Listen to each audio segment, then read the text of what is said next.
அஸ்வத் வித்யாவை நினைத்து ஆச்சரியப்பட்டு போனான். சரி, நான் தோத்துட்டேன். என்னுடைய 2 குழந்தைகளையும் பார்த்து கொள்ள நீங்கள் என்ன கூலி கேட்குறீங்க? வித்யா, 2 குழந்தைகளா? அஸ்வத், ஆமாம், வேதாவையும் சேர்த்து சொல்லறேன். வித்யா, அடேங்கப்பா. அப்போ எப்படியாவது அஸ்வின் அத்தான் மனசை மாற்றி என்னை மன்னிக்க வைங்க. அஸ்வத் மெல்லிய சிரிப்பை உதிர்த்தான். வித்யா, சொல்லுங்க, சரின்னு சொல்லுங்க.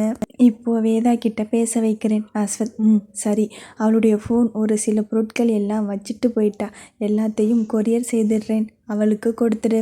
வித்யா, அவளுடைய ஃபோன் ஏகப்பட்டது இருக்கு. அவளுடைய நம்பர் உங்களுக்கு அனுப்புகிறேன், நீங்கள் பேசிக்கோங்க. அஸ்வத் சரி என்றதும் கதவை திறந்து வித்யா ஸ்பீக்கர் போட்டு, வேதா சர்ப்ரைஸ், எழுந்துக்கோ. அஸ்வத், வித்யா தூங்கட்டும், எழுப்ப வேண்டாம் என்ற குரல் கேட்டதும் எழுந்தாள். வேதா வித்யா ஃபோனை கையில் வாங்க முயற்சித்தாள். வித்யா வேண்டுமென்றே கொடுக்காமல் விளையாடி பிறகு கொடுத்தாள். வேதா, அத்தான். அஸ்வின் ஃபோன் ஸ்பீக்கரை கட் செய்து காதில் வைத்து மென்மையான குரலில், ஹேய் முயல்குட்டி, குட் மார்னிங். வேதா அத்தான் அத்தான் என்று அழுதாள். நேற்று அப்பாவின் நாட்கள் அடித்தது நினைவுக்கு வந்தது. அஸ்வத், பாரு குட்டி பொண்ணு, என்னோட டார்லிங் பேபிடா, எதுக்கும் அழக்கூடாது, நல்லா சாப்பிடணும். நம்ம குட்டி பாப்பாவை பத்திரமா பார்த்துக்கணும். தனியாக எங்கேயும் போகக்கூடாது. சொன்னது தான், ரூம் கதவை தாழ்பால் போடக்கூடாது. முடிஞ்ச வரைக்கும் வித்யா கூட படுத்து தூங்கு. உனக்கு என்னுடைய ஞாபகம் வந்ததுன்னா ஜன்னல் பக்கம் வந்து ஃபோன் பண்ண, உனக்கு முன் வந்து நிற்பேன். Love you. வேதா, வலிக்குதா? அஸ்வத், எதுக்கு? ஆமாம், இதயம் வலிக்குது, நீ என்னுடன் இல்லாமல். வேதா, இல்லை, பேச்சை மாற்றாதீங்க. நேற்று அப்பா ஆட்கள் உங்களை அடிச்சிட்டாங்க. அஸ்வத், பின்ன தன்னுடைய பொண்ணு முன்னாடி ஒரு ஆள் சட்டையை கலட்டிட்டு நின்னா சும்மா இருப்பாங்களா? உங்கள் அப்பா ரொம்ப நல்லவர், என்னை விட்டுட்டார். மற்றவர்களாக இருந்தால் என்னை ஏதாவது காட்டுக்குள்ளே அடித்து போட்டு காட்டு மிருகத்துக்கு உணவாக மாற்றியிருப்பாங்க என்று சிரித்து கொண்டான். கொஞ்சம் மிஸ் பண்ணி இருந்தால் அவனுடைய நிலை அதுதான். இன்று இப்படி பேசி கொண்டிருக்க முடியுமா? ஆனாலும் உன்னுடைய அப்பா பயங்கரமான கோபக்காரர் என்று மனதுக்குள் நினைத்து கொண்டான். வேதா, நிஜமா? உங்களுக்கு ஒன்றுமில்லை தானே? அஸ்வத், எனக்கு என்னவாகும்? என்னுடைய உயிரை தான் உன்னுடைய குட்டி இதயத்துக்குள்ளே மறைச்சி வச்சிருக்கியே, நீ பத்திரமா என்னை பார்த்துக்கோ. வேதா வெட்கத்துடன் தலை குனிய. வித்யா, அப்பாடி, பயங்கர காதல் வசனமா காதில் விழுது. இப்போ வேதா மட்டும் பக்கத்தில் இருந்தால் நீங்கள் என்ன பண்ணுவீங்களோ? அஸ்வத், ஏன் பாத்ரூமில் பார்க்கலையா? வித்யா, ஐயோ, நிஜமா அத்தான், இப்படியா வெளிப்படையாக பேசுவது? கொஞ்சமாவது வெட்கப்படணும். அஸ்வத், வேதா கிட்ட வெட்கப்பட்டா எப்படி அடுத்தடுத்து நான் அப்பா ஆகிறது? வேதா, ஐயோ அத்தான், சும்மா இருங்க. வித்யா, முதல்ல ஃபோனை என்னிடம் கொடு என்று பிடுங்கிக் கொண்டாள். ஸ்பீக்கர் ஆஃப் பண்ணி காதில் வைத்தாள். அஸ்வத், ஹே முயல் குட்டி. வேதா, அஸ்வத், ஒரு முத்தம் கொடு. வேதா, அஸ்வத், வேதா, அஸ்வத், என்ன வித்யா இன்னும் பக்கத்திலே இருக்காளா? வேதா, அஸ்வத், சீக்கிரம் உன்னுடைய நம்பரில் இருந்து கால் பண்ணு. வேதா, சரி, வச்சிடட்டுமா? அஸ்வத், ஒரு கிஸ் ப்ளீஸ். வேதா வெக்கத்துடன் Ashwath, love you. Veda, me too என்று ஃபோனை வைத்தாள். வித்யாவிடம் ஃபோனை கொடுக்க 2 விரலால் பிடித்தாள். ரொம்ப ஈரமாகிடுச்சு என்று கிண்டல் செய்ய அவளை அடிப்பது போல சைகை செய்து எழுந்தவள் வயிற்றை தடவி கொடுத்தாள். வித்யா, எத்தனை மாதம்? வேதா 3 விரலை காட்டினாள். வித்யா, எவ்வளவு நாள் வயிறு வெளியே தெரியாது? வேதா, அது எனக்கு தெரியாதே. வித்யா, எப்படியாவது அப்பா கிட்ட பேசி சமாதானம் செய்து அஸ்வத் அத்தானுடன் உன்னை சேர்த்து வச்சுடணும். வேதா வித்யா நெற்றியில் ஒரு விரலால் குத்தி, நான் பாத்ரூம் போகிறேன் என்று வித்யாவை விட்டு நகர்ந்தாள். மகேஸ்வரன், அந்த ராகவனுடைய மகனுக்கு என்ன திமிர் இருக்கணும்? நேருக்கு நேர் நின்று என்னை எதிர்க்கிறான். ஏதோ அக்காவுக்காக பார்த்துட்டு இவனுங்களை கண்டுக்காம அமைதியாக இருந்தேன். ஆனால் இனிமேல் இருக்க முடியாது. சரஸ்வதி, கோபப்படாதே. அஸ்வின் இங்கே வளர்ந்த பையன். மகேசன் அதான் போயிட்டானே. நேற்று நான் உன்னை கூப்பிட்ட பொழுது அவன் என்ன செய்திருக்கணும்? நானும் வரேன்னு உன்னோட கிளம்பி இருக்க வேண்டாம். அழுத்தக்கார, அமைதியாக புதுசாக வந்தவனோட நின்றுட்டு இருக்கானே. சரஸ்வதி, சின்ன பையன். மகேஸ்வரன், யார் சின்ன பையன்? அவன் வளர்ந்துட்டான்னு நம்பிதானே அவனோட போன? இன்னும் என்ன சின்ன பையன், எப்படியாவது காயத்ரியை இங்கே கூட்டிட்டு வந்துட்டா அவனுங்க 3 பேரையும் என்ன பண்ணுறேன் பாரு. சரஸ்வதி, டேய் எப்போவிலேருந்து ரவுடி மாதிரி பேச ஆரம்பித்தேன். மகேஸ்வரன், மனசு துடிச்சு போயிட்டேன். ஒருத்தன் என்னுடைய மகளை நினைவில்லாமல் இருக்கும் பொழுது பொண்டாட்டின்னு கூட்டிட்டு போயிருக்கான். என்னவெல்லாம் பண்ணினானோ. பாவம் வேதாவுக்கு நினைவில்லை. அவன் சொல்வதெல்லாம் உண்மைன்னு நம்பி, ஐயோ என்னால் நினச்சி கூட பார்க்க முடியலை.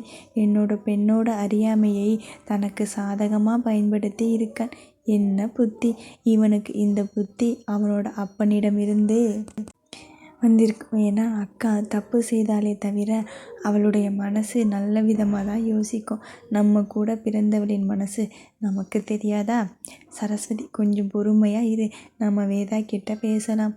மகேஸ்வரன், இல்லை சச்சு, நீ வேதா வித்யா 3 பேரும் ஃப்ரான்ஸ் போயிடுங்க.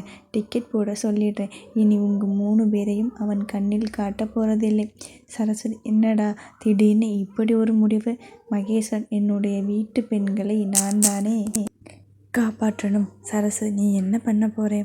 நானும் கொஞ்ச நாளில் அங்கு வந்துடுறேன். வேதா வித்யா 2 பேருக்கும் நல்ல மாப்பிள்ளை பார்த்து கல்யாணம் செய்து வச்சுட்டு இந்தியா பக்கமே வரக்கூடாது. நம்ம கடைசி காலத்தை அங்கேயே கழிச்சிடலாம். சரஸ்வதி, என்னவோ பண்ண, 1 வாரத்தில் கிளம்ப தயாராக இரு. அஸ்வத் சிரித்த முகத்துடன் ஃபோனை வைத்துவிட்டு திரும்ப பிரசன்னா, 10 மிஸ்டு கால், மாலினி அழைத்திருக்கிறார். அஸ்வத் மிஸ்டு கால் லிஸ்ட்டு பார்த்து பெருமூச்சு விட்டான். பிரசன்னா, ஏண்டா திடீர்னு இன்னைக்கு கூப்பிட்டு இருக்கா? அஸ்வத், எனக்கு என்ன தெரியும். பிரசன்னா, ஒருவேளை உங்கள் அப்பா இல்லை அந்த பொம்பளை மண்டையை போட்டுட்டாங்களா? இவ்வளவு காலையில் கூப்பிட்டு இருக்கா? அஸ்வத், எப்படி இருந்தாலும் தெரியதானே போகுது, அப்போ தெரிஞ்சுக்கலாம். பிரசன்னா, சரி இதை விடு, என்ன காலையிலேயே ரொமான்ஸா? அஸ்வத், அடப்போடா என்று ஃபோனை அஸ்வினிடம் கொடுக்க கதவை தட்டினான். அஸ்வின் கதவு திறக்க அவன் கண்கள் கலங்கி இருந்தது. அஸ்வத், டேய் லவ் பண்ணுறேனா வெளியே சொல்லுடா. ஏண்டா மனசுக்குள்ளே வச்சுக்கிட்டு வேதனைப்பட்டுக்கிட்டு இருக்க? அஸ்வின், அதெல்லாம் இல்லை. இன்னைக்கு என்ன வேலை? அஸ்வத், ராகவா இன்னைக்கு கூப்பிட்டா அப்புறம் பேசிக்கலாம். இல்லைனா ராகவனுடைய பெயரில் இருக்கும் அக்ரிமெண்ட் மைத்ரேயின் பெயரில் மாற்றிவிடலாம். வேலை நடக்கட்டும். வாழ்க்கையில் என்ன நடந்தாலும் வேலையை விட முடியாது இல்லையா? என்றதும் அஸ்வத் போனுக்கு ஒரு வீடியோ வந்தது. அதை பார்த்து அஸ்வத் மனது துடித்தது, கண்ணில் நீர் சுரந்தது. அதை வாங்கி பிரசன்னா பார்க்க, என்ன ஒரு கொடூரம்! பெண் வயிறு கிழிக்கப்பட்டு இரத்த வெள்ளத்தில் இருக்க அவள் கண்கள் நிலை குத்தி இருந்தது. அடுத்து ஒரு வீடியோ வந்தது. பிரதீப் முகம் அதில் தெரிந்தது. ஹலோ பிரதர், மாலினி உங்கள் முன்னாள் காதலி கர்ப்பமாக இருக்காங்க. ஆனால் எனக்கு ஒரு சின்ன சந்தேகம், அந்த குழந்தை என்னுடையதா இல்லை உன்னுடையதான்னு. அதனால் தான் வயிற்றை கிழிச்சு பார்த்துட்டேன். ஆனால் பாவம் வலிச்சிடுச்சு போல், ரொம்ப கதறினான். நான் என்ன சொன்னேன்? உன்னுடைய பழைய லவருக்கு ஃபோன் பண்ணேன். அவன் எடுத்து பேசிட்டானா? உன்னை ஹாஸ்பிட்டல் கூட்டிகிட்டு போகிறேன்னு சொன்னேன். அவளுக்கு 10 வாய்ப்பு கொடுத்தேன். அப்பவும் சொன்னேன், அவன் உன்னை மறந்துட்டு வேறு பொண்ணு கூட ஜாலியாக இருக்கான். உன்னை கண்டுக்க கூட மாட்டான். அவள் என்னுடைய வார்த்தையை நம்பவில்லை. நீ ஃபோன் எடுத்து பேசலை, நான் ஹாஸ்பிட்டல் கூட்டிகிட்டு போகலை. உயிர் போகும் பொழுது தான் அவளுக்கு தெரிஞ்சிருக்கு நான் ஜெயிச்சிட்டேன்னு. ஹஹஹா, இப்போது உயிர் போயிடுச்சு. அப்புறம் உன்னை நம்பிக்கையோடு கூப்பிட்ட உன்னுடைய முன்னாள் காதலியை கடைசியாக பார்க்கறதுனா வந்து பாரு. இன்னொரு விஷயம், அவள் உன்னை கடைசி வரை மறக்கவே இல்லை. அவளை மிரட்டிதானே என்னை கல்யாணம் பண்ணிக்க வச்சேன். ஆனால் உன்னை கொன்னுடுவேன்னு சொன்னால் போதும், நான் என்ன சொன்னாலும் செய்வாள். நல்ல பொண்ணு. அஸ்வத், அவள் மேல் 1000 கோபம் இருந்தாலும் இன்று பிணமாக அவள் மாற தானும் ஒரு காரணம் என்று நினைத்து வருந்தினான். பிரசன்னா, மனுஷனாவன்? அஸ்வத், என்னை விட அவன் பெஸ்ட்டுன்னு நம்பினான். கடைசியில் இப்படி ஆகிடுச்சு. பிரசன்னா, மிரட்டி இருக்கான். 4 மாத கருவை கொன்று போட்டு இருக்கான். அஸ்வத் இடிந்து உட்கார்ந்தான். ஆனால் என்னுடைய வாழ்க்கையிலிருந்து அவள் தூரம் போயிட்டா. அவளை பற்றி நினைப்பதே தவறு. ஆயினும் கல்லூரி நாட்களில் அவளுடைய துணை அவனுக்கு பெரும் ஊன்றுகோலாக இருந்தது. அவளுடைய சாப்பாட்டை பல நாட்கள் சாப்பிட்டு இருக்கான். பல நாட்கள் அவளுடைய சிரிப்பில் தன்னுடைய வேதனையை தொலைத்து இருக்கிறான். இன்று அவள் இல்லை. அவளுடைய நினைவுகள் அவனை ஆக்கிரமித்து கொண்டிருந்தது. அஸ்வத் தன்னுடைய கலங்கிய கண்களை துடைத்து கொண்டு பிரசன்னாவிடம், நான் கிளம்புறேன். அஸ்வின், நீ வேதாவோட ரிப்போர்ட்ஸ் எல்லாம் வித்யாவுக்கு அனுப்பிடு. பிரசன்னா, பிரதீப் இங்கேயே ஆட்கள் வச்சுக்கிட்டு பார்த்துக்கிட்டே இருப்பான். நீ கொஞ்சம் ஜாக்கிரதையா இரு. வெளியே போகும் பொழுது மாஸ்க் போட்டுக்கோ. பிரசன்னா, நீ அங்கே எந்த பிரச்சனையும் பண்ணிக்காதே. அஸ்வத், செத்துப்போன ஆத்மாவுக்கு ஏதாவது செய்யணும் தானே. பிரசன்னா, வேண்டாம், எல்லாம் சேர்த்து வச்சு செய்துக்கலாம். நீ கடைசியா அவளுடைய முகத்தை பார்த்துட்டு கிளம்பி வரணும், அவ்வளவுதான். அஸ்வத் கோபத்துடன் பிரசன்னா, டேய் புரிஞ்சுக்கோடா. அஸ்வத் அவனை. பிரசன்னா, வேதா நம்மக்கிட்ட இல்லை, எப்படியும் தேடி பிடிச்சிட்டு அங்கே போயிடுவான். அவனை ரொம்ப குடைச்சல் கொடுத்தா அவனுடைய ரியாக்ஷன் அவசரமாக இருக்கும். வேதாவுக்கு ஆபத்தாகிடுச்சுன்னா உனக்கு தான் லாஸ். எதுவும் யோசிச்சு செய்யணும். அஸ்வத் தலையை சிலுப்பி கொண்டான். அவனை கண்ணால் கூட பார்க்காமல் வந்துடுறேன், போதுமா? பிரசன்னா, ஜாக்கிரதை. அஸ்வத் மனதில் 1000 கேள்விகளுடன் கிளம்பினான். தன்னுடைய வீடியோ ஆதாரத்தை கொண்டு மாலினிக்கு நியாயம் கிடைக்க வேண்டும் என்று தீர்க்கமாக முடிவெடுத்து கொண்டு விமானம் ஏறினான். கோவையில் விமான நிலையத்தில் இறங்கியதும் கவின் வந்து அஸ்வத்தை காரில் ஏற்றி கொண்டான். அஸ்வத், போலீஸ் கம்ப்ளைண்ட் யாரும் கொடுக்கலையா? கவின், இல்லை சார். ஆனால் அங்கே புரளி பேசுவதை பார்த்தால் உங்களை டார்கெட் பண்ணி இருப்பாங்க போல இருக்கு. அஸ்வத், என்ன பேசிக்கிறாங்க? கவின், மாலினி வயிற்றில் வளரும் குழந்தை உங்களுடையதான். அது பிரதீப்புக்கு தெரிய வந்ததும் வருத்தப்பட்டாராம். ஆனாலும் சொந்த குழந்தையா நினைச்சு வளர்க்கிறேன். உங்களுக்கும் மாலினிக்கும் கள்ள உறவு இருப்பது தெரிந்து மாலினியை மறுபடியும் உங்களுடன் தொடர்பு வச்சுக்க வேண்டாம்னு கெஞ்சி கேட்டாராம். அஸ்வத், கவின், உடனே மாலினி மனசு மாறி உங்களை மறந்துடுறதா வாக்கு கொடுத்திருந்தாங்களாம். ஆனால் நீங்கள் தான் மாலினியிடம் என்னுடைய குழந்தை உன்னுடைய கருவில் வளருவதால் என்னை நீ விலக கூடாதுன்னு சொல்லி மிரட்டினீங்களாம். அதனால் பயந்துக்கிட்டு கருக்கலைப்பு செய்ய முடிவெடுத்தாங்களாம். கருக்கலைப்பு செய்யும் பொழுது இரத்தப்போக்கு அதிகமாகி இறந்துட்டாங்கன்னு பேசிக்கிறாங்க. அஸ்வத், கவின், சார் இன்னும் அங்கே போகணும்னு நினைக்கிறீங்களா? அஸ்வத், கவின் மேற்கொண்டு பேச முடியாமல் அமைதியானான். அஸ்வத், நான் உனக்கு அனுப்பிய ஃபோட்டோ வீடியோ இருக்குதானே? கவின், சார் நீங்கள் 3 ஃபோல்டர் அனுப்புனீங்க. ஓப்பன் பண்ணுவதற்குள் கம்ப்யூட்டர் ஹேங் ஆகிடுச்சு. அப்புறம் வேறு கம்ப்யூட்டரில் முயற்சி செய்தாலும் அந்த மெயில் ஓப்பன் செய்தால் ஹேங் ஆகிடுச்சு. அந்த மெயில் வைரஸ் இருப்பதால் டவுன்லோட் பண்ண முடியலை. அஸ்வத், 3ஆ? நான் 2 தானே அனுப்பினேன். கவின், 3 வந்தது சார் என்றதும் அஸ்வத், பிரவீன் அனுப்பிய வீடியோ ஓப்பன் செய்ய ஃபோன் ஹேங் ஆனது. அஸ்வத், வைரஸ் அனுப்பி இருக்கா, எதிலும் அந்த வீடியோ எடுக்க முடியாது. கவின், முக்கியமான வீடியோவா சார்? அஸ்வத், மாலினியை கொலை செய்துவிட்டு எப்படி செய்தேன்னு சொன்ன வாக்குமூலம். கவின், சார் வேறு எதுலேயாவது டவுன்லோட் பண்ணியிருக்கீங்களா? அஸ்வத், உனக்கு அனுப்பினேன், என்னுடைய மெயில். அப்புறம் police officer Prasanna. Kavin, sir நான் ஐடி டீம் கிட்ட பேசுகிறேன், எப்படியாவது திருப்பி எடுக்க முடியுமான்னு பார்க்கிறேன் என்று சொல்லி கொண்டிருக்கும் பொழுதே காயத்ரி வீடு வந்தது. கடைசியாக வேதாவுடன் இங்கு வந்து சென்றான். அப்புறம் இப்போதுதான் வீட்டில் கூட்டமாக இருந்தது. அஸ்வத் இறங்கி உள்ளே நடந்தான். நெருங்க கூட்டத்தின் பார்வை இவன் மேல் விழுந்தது. வசந்தா, நீ எதுக்கு இங்கே வந்த? அஸ்வத் கண்டு கொள்ளாமல் மாலினியின் சடலம் நோக்கி முன்னேறினான்.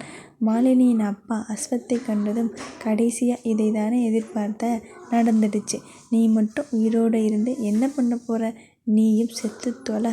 மாலினியின் அம்மா ஓடி வந்து அஸ்வத்தை அடித்தார். நாய்க்கு சோறு போட்டு வளர்த்தா கூட நன்றியோடு இருக்கும். உனக்கு சோறு போட்டேனே, என்னை சொல்லணும். என்னோட பொண்ணை நெருப்புக்கு கொடுக்க போகிறேன்.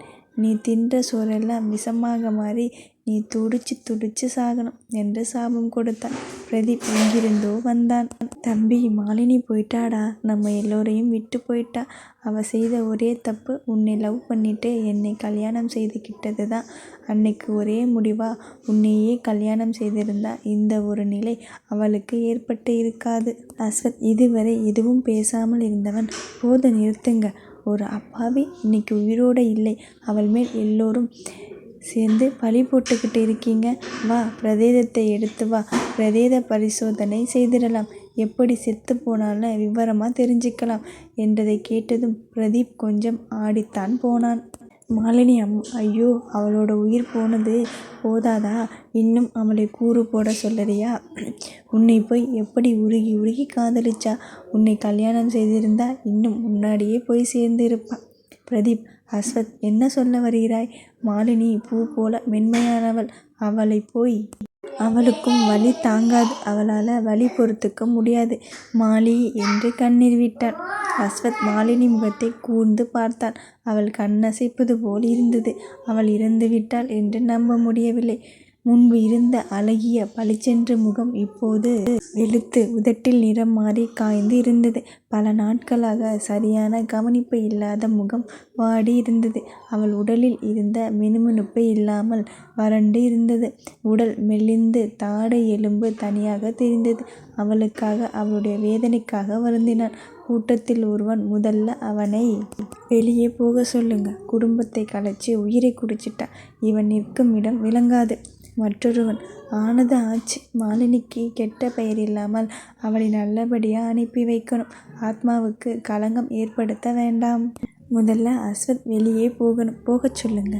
ராகவன் எங்கிருந்தோ வந்து, அஸ்வத் கொஞ்சம் இந்த பக்கம் வா என்று கைப்பிடித்து இழுத்து சென்றான். அஸ்வத் வெறுப்புடன் அவரை பார்த்தான். ராகவன், டேய், பிரச்சனை வேண்டாம், நீ முதல்ல கிளம்பு. அஸ்வத், நீங்கள் எல்லாம் கூட்டமாக நிற்கும் இடம் என்னுடைய அம்மா எனக்கு எழுதிய சொத்து. முதல்ல நீங்கள் எல்லாம் வெளியே போங்க. ராகவன், அஸ்வத், இதை பற்றி பேசும் நேரமா இது? மாலினிக்காக கொஞ்சம் பொறுத்துக்கோ. அஸ்வத், உங்ககிட்ட இந்த வீட்டு டாக்குமெண்ட் கேட்டேன், நீங்கள் என்ன பண்ணினீங்க? உங்கள் மனைவியை ஏவி விட்டு என்னை நெருப்பில் தள்ளிவிட்டீங்க. இப்போது மறுபடி கேட்டு இருக்க, என்ன பண்ண போகிறீங்க? மாலினிக்கு பதிலாக என்னை தகனம் பண்ண போகிறீங்களா? ராகவன், உன்னோட நாக்கில் ஏன் இவ்வளவு விஷம்? தயவு செய்து இங்கு பிரச்சனை வேண்டாம். அஸ்வத், நீங்கள் இப்படி சொல்லியே ஒரு கொலைகாரனை வளர்த்து வச்சிருக்கீங்க. மாலினியை துடிக்க துடிக்க கொன்று போட்டுட்டு இப்போது தலைமாட்டில் நின்று அழுது நாடகம் போட்டுட்டு இருக்கான். ராகவன், அஸ்வத் ப்ளீஸ், அவன் உன்னை குறை சொல்வதும் நீ அவனை குறை சொல்வதும் போதும். அப்புறம் உன்னிடம் பொறுமையாக பேசுகிறேன். இப்போ நீ கிளம்பு என்று கையை பிடித்து இழுத்து கொண்டு வாசல் வரை விட்டார். ராகவன், கவின் ப்ளீஸ் கூட்டிட்டு போங்க என்று சொல்லிவிட்டு வீட்டுக்குள் நுழைந்தார். மாலினியின் இறுதி ஊர்வலம் முடிந்து தகனமும் முடிந்தது. அவளுக்கு நீதி கிடைக்காமலே போய் சேர்ந்தான். அஸ்வத் தன்னுடைய ஃபோனை சரி செய்ய சொல்லிவிட்டு வீட்டுக்குள் நுழைந்தான். ஏனோ மனதுக்குள் ஒரு பயம் பரவியது. இத்தனை நாட்கள் தான் என்று இருந்த வாழ்க்கை திடீரென திசை மாறி சொந்தங்களுக்கு நடுவே விரோதியாக நின்று கொண்டிருக்கிறான். போலி சொந்தங்கள் கொலை செய்ய துடிக்கிறது. நிஜ சொந்தங்கள் அவனை ஏற்றுக்கொள்ள மறுக்கிறது. அவனை அப்படியே அவனைப் போலவே ஏற்றுக்கொண்டது வேதா மட்டுமே. வேதாவின் நினைவு வந்ததும் லேண்ட்லைனிலிருந்து பிரசன்னாவிற்கு ஃபோன் செய்தான். ரிங் அடித்ததே தவிர பதிலளிக்கப்படவில்லை. ஹோட்டலுக்கு ஃபோன் செய்தான். சிறிது நேரத்தில் பிரசன்னா ஃபோனில் வந்தான். டேய், வைரஸ் வந்து ஃபோன் முழுசா பிளாங்க். இப்போதான் அஸ்வின் ஃபோனில் என்னுடைய சிம் போட முயற்சி செய்துக்கிட்டு இருந்தேன், நீயே கூப்பிட்ட. அஸ்வத், என்னுடைய ஃபோன், கம்ப்யூட்டர் எல்லாம் வைரஸ். நீ உன்னுடைய கம்ப்யூட்டரில் நான் அனுப்பிய மெயில் அப்படியே வச்சிரு, திறந்து பார்க்காதே, அது வேணும். பிரசன்னா, சரி. அஸ்வத், வேதா கிட்ட பேசணும் போல இருக்கு, அவனிடம் வித்யா நம்பர் வாங்கி கொடு.